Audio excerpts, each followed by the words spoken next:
సుమన్ టీవీలో మీ business promotions కోసం ఈ కింది నెంబర్ను సంప్రదించగలరు.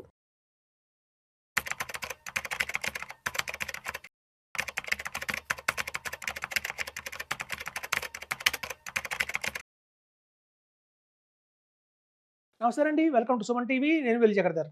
చాలామంది తెలుసండి ఐపీఓస్‌లో ఇన్వెస్ట్‌మెంట్ చేస్తే అధిక లాభాలు వస్తాయని. సో, ఐపీఓస్‌లో ఇన్వెస్ట్‌మెంట్ ఎప్పుడెప్పుడు ఐపీఓస్ వస్తాయని ఎదురు చూసేవాళ్ళు చాలామంది ఉంటారు. కాకపోతే ఐపీఓస్‌లో మనం ఇన్వెస్ట్‌మెంట్ చేసేటట్టు కాకుండా ఒక ఏఎఫ్‌లో ఒక మంచి కేటగిరీ 2లో ఒక మంచి ఆప్షన్ అయితే ఉందండి. చాలామందికి ఈ విషయం తెలీదు. సో, ఇదొచ్చి ఏఎఫ్ కేటగిరీ 2 అంటారు. సో, కేటగిరీ 2 వచ్చేసి మనకి కొంత మేరకు రియల్ ఎస్టేట్‌లో వాళ్ళు ఇన్వెస్ట్‌మెంట్ చేయొచ్చు. అలాగే ఇలాంటి ఒక థీమ్ మీద ఒకటి రావచ్చు. ఈ స్ట్రాటజీ ఏంటంటే అప్‌కమింగ్ ఐపీఓస్.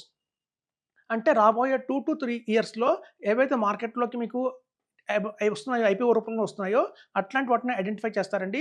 మీరు చూస్తే ఇండియాలో దగ్గర దగ్గర 250 కంపెనీస్ ఉన్నాయి మనకి మార్కెట్‌లోకి అప్‌కమింగ్ వచ్చే ఐపీఓస్. సో, అట్లాంటి 250 కంపెనీస్‌లో కూడా వాళ్ళు ఫిల్టర్ చేసి ఒక 40 కంపెనీస్‌ని సెలెక్ట్ చేస్తారు. అలాంటి 40 కంపెనీస్‌లో కూడా ఇంకా బెస్ట్‌గా వాళ్ళ ఫండ్ ఎండీస్‌తో, సీఈఓస్‌తో మాట్లాడి వాళ్ళ బిజినెస్‌ని, వాళ్ళ బ్యాలెన్స్ షీట్స్‌ని స్టడీ చేసి కేవలం 7 స్టాక్స్‌ని తీసుకుంటారండి. ఏవైతే ప్రామినెంట్‌గా ఉంటాయి, ఆల్రెడీ మార్కెట్‌లో 10 ఇయర్స్ నుంచి ఉన్నాయి. వాళ్ళకందరికీ కూడా 500 క్రోర్స్, 5,000 క్రోర్స్ అండ్ అబోవ్ ఉంది. వాళ్ళ volume of business, turnover business. Last 3 years నుంచి కూడా మినిమమ్ 30% రిటర్న్ ఇచ్చే కంపెనీస్ అయితే అయి ఉండాలి. 30, 35, 40% రిటర్న్ ఇచ్చే కంపెనీస్ అయి ఉండాలి. సో, ఇన్ని పారామీటర్స్‌లో ఆలోచించి వాళ్ళు ఒక best of the best 7 stocks అయితే పిక్ చేస్తారండి. అయితే ఇందులో ఏఎఫ్‌లో మీకు తెలుసు అందరికీ కూడా 1 క్రోర్ మినిమమ్ ఇన్వెస్ట్‌మెంట్ చేయాల్సి ఉంటుంది. సో, అయితే ఇక్కడ మనకు ఆప్షన్ ఏంటంటే ఒకేసారి ఇన్వెస్ట్‌మెంట్ చేయక్కర్లేదు. మొత్తం టెన్యూర్ వచ్చి 6 ఇయర్స్ టెన్యూర్ ఉంటుందండి ఇది. ఎనీ క్లోజ్ ఎండెడ్ స్కీమ్స్‌లో చూస్తే ఏఎఫ్‌లో మనకి మాక్సిమం 5 ఇయర్స్ నుంచి 6 ఇయర్స్‌కి క్లోజ్ అయిపోతుంటాయి. సో, అలా ఇన్వెస్ట్‌మెంట్ టెన్యూర్ వచ్చి మనకి 2-2.5 ఇయర్స్ అంటారు. అంటే చూడండి, మనం 1 క్రోర్ ఒక్కసారి ఇవ్వక్కర్లేదు.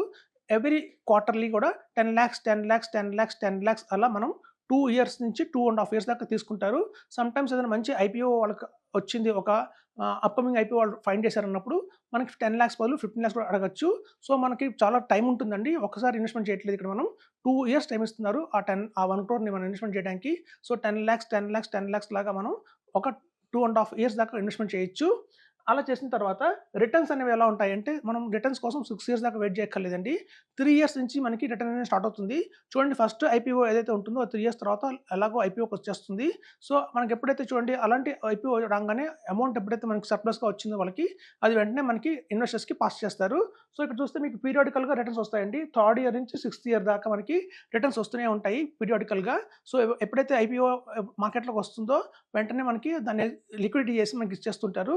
సో, ఇది ఒక మంచి ఆప్షన్ అండి. ఇన్వెస్ట్‌మెంట్ టెన్యూర్ వచ్చి మనకి 2-2.5 ఇయర్స్. సో, చాలా మందికి బర్డెన్ ఉండదు.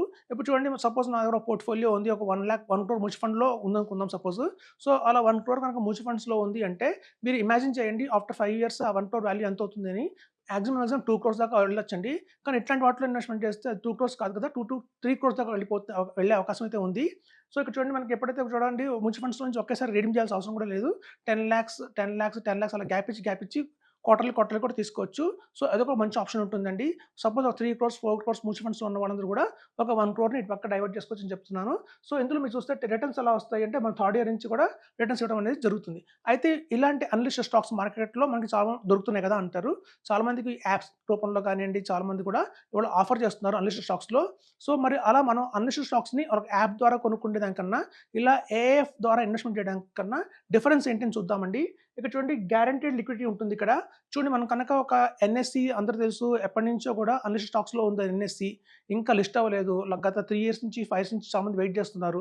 ఇంకా ఎప్పుడైతే లిస్ట్ అవుతుందో మార్కెట్‌లో అది కూడా చెప్పలేము. సో, మనం అన్‌లిస్టెడ్ స్టాక్స్‌లో కనుక ఏమైనా తీసుకుంటే ఒక యాప్ ద్వారా కానియండి, సో, మనం తీసుకున్న అన్‌లిస్టెడ్ స్టాక్ ఎప్పటికి మార్కెట్‌లోకి వస్తుంది ఐపీఓలో గాని తెలీదు, మనకి గ్యారంటీ లేదు.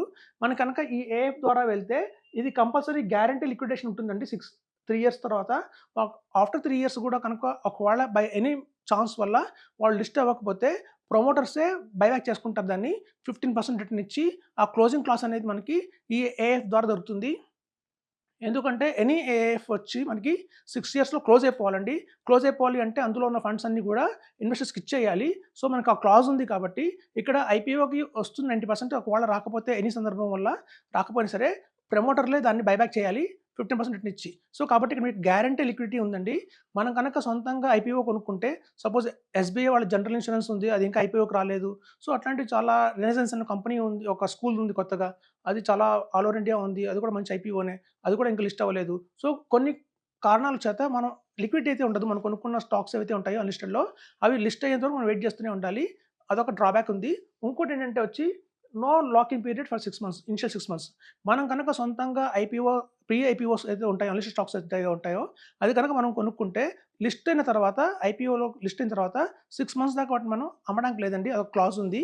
ఇక్కడ చూడండి చాలా మందికి తెలుసు ఐపీఓకి రాంగానే ఒక మంచి కంపెనీ, ఒక బ్రాండ్ ఉన్న కంపెనీ ఐపీఓకి రాంగానే ఫస్ట్ 6 మంత్స్‌లోనే బాగా 3x, 4x, 5x దాకా వెళ్ళిపోతుంది. మళ్ళీ అక్కడి నుంచి ఫాలో అవ్వడం మొదలుపెడుతుంది. సో, మనం కనుక సొంతంగా అన్‌లిస్టెడ్ స్టాక్స్‌లో ఇన్వెస్ట్‌మెంట్ చేస్తే అది ఈవెన్ మనకి లిస్ట్ అయిన తర్వాత కూడా మనకి అమ్మే హక్కు ఉండదు. కానీ ఇక్కడ ఏఎఫ్ కేటగరీ 2లో అలా లేదండి. ఆ కండిషన్ లేదు. వాళ్ళు ఇమ్మీడియేట్‌గానే అమ్మేయొచ్చు.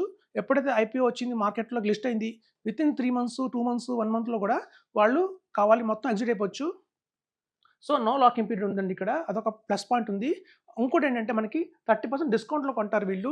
సపోజ్ ఏదైనా మంచి ఐపీఓలోకి రాబోతున్నారు. ఒక 2 ఇయర్స్‌లో ఐపీఓకి రాబోతున్నారు. మంచి బ్రాండెడ్ ఉన్న కంపెనీ ఉంది.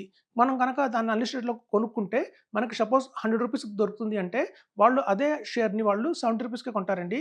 సో, ఇనిషియల్‌గా కూడా వాళ్ళకి 30% డిస్కౌంట్ అనేది వస్తుంది. సో, ఇదొక అల్టిమేట్ ఐపీఓ స్ట్రాటజీ ఉన్న ఏఎఫ్ కేటగరీ 2 కింద వస్తుంది. సో, ఇందులో టాక్సేషన్ ఎలా ఉంటుంది అంటే మనకి ఈక్విటీ టాక్సేషన్ పడుతుందండి. అంటే ఎప్పుడైతే కనుక లిస్ట్ అయిన తర్వాత మార్కెట్‌లో వాళ్ళు ఎప్పుడైతే ఎగ్జిక్యూట్ చేస్తారో, లిక్విడ్ చేసి మనకు అమౌంట్ చేతికిస్తారో, ఆ అమౌంట్ మీద మనకి కేవలం 12.5% long term capital gain talks పడుతుంది. ఎందుకంటే ప్రతి ఒక్క ఐపీఓ మనకి వచ్చి ఎలాగో 2 ఇయర్స్ టైం పడుతుంది కాబట్టి మనకి లాంగ్ టర్మ్ కిందకే వస్తుంది తప్ప ఇందులో షార్ట్ టర్మ్ ఉండదు. సో, అలా ప్రతి ఒక్క టెన్యూర్‌లో మనకి పీరియాడికల్‌గా థర్డ్ ఇయర్ నుంచి కూడా రిటర్న్స్ వస్తాయి కాబట్టి మనకి 6 ఇయర్స్ దాకా వెయిట్ చేయాల్సిన అవసరం ఉండదు. సో, ప్రతి ఒక్క క్వార్టర్లీ మనకి కూడా రావచ్చని చెప్తున్నాను. Thank you.